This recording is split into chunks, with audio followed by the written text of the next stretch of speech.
Well, thanks for visiting us this morning at KTALnews.com. I'm meteorologist Josh Marces, and this is your Tuesday morning forecast update, looking at our last kind of breezy and record high pushing day for quite a while here, as we have a cold front on the way tomorrow. We'll finally eliminate some of this record breaking heat we've been dealing with for the last week. It will bring some rain for the rest of the week as well, so expect we'll start to pick up a few showers by tomorrow. So I do think this will be our last dry day for a bit, and the wind definitely picking up. You'll definitely feel that as you open the door this morning, and we'll turn pretty windy later this afternoon, tonight, as well as tomorrow. So what's happening with our weather pattern, this cold front is coming out of the Rockies, so in response to that, those southerly winds are getting going off the Gulf of Mexico, and what that's doing today is kind of bringing back the wind as well as some humidity. So that's the reason it will be breezy today. We're expecting wind gusts this afternoon will probably be about 20 to 25 miles per hour, high enough that if you're in a small boat out there doing some fishing today, you may want to wrap that up this morning.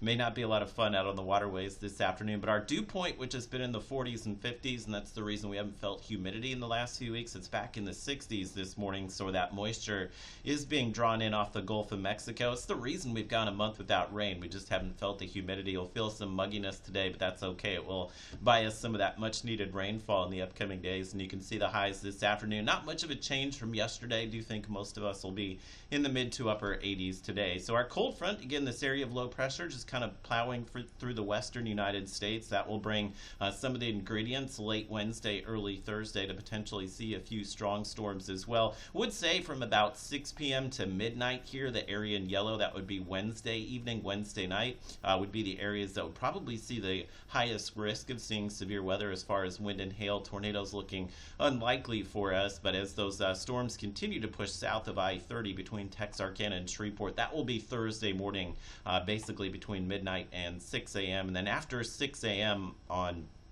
Halloween, which is Thursday, we'll see that severe weather threat shift to the southeast. Thinking most of the storms will be out of here by about 9 or 10 in the morning, but we could have some lingering rain for the trick-or-treaters, and I'll show you that forecast in just a moment as well. So let's take a look here. Your Robin's Toyota Futurecast will kind of time out the incoming cold front for you. You can see the scattered clouds and the breeze today. Even more clouds tomorrow, which should drop our temperatures a few degrees, and you can see some of the rain popping up during the day. Now, the storms that would bring the severe weather hazards, those would be the ones coming in with that cold front late Wednesday night, early Thursday morning. Again, I think by Thursday morning, the risk of severe weather will be winding down for most of us, and you can see the rainfall totals looking promising here, about 1 to 2 inches of rain, and will be some more rain next week, so that's why we're beginning to see maybe those 2 to 3 inch totals north of I-30, but this will be much needed rain for everybody for sure. And I think the main event as far as the showers and storms will be long over by the time the trick-or-treaters get out there on Thursday evening, but sometimes behind those cold fronts we can get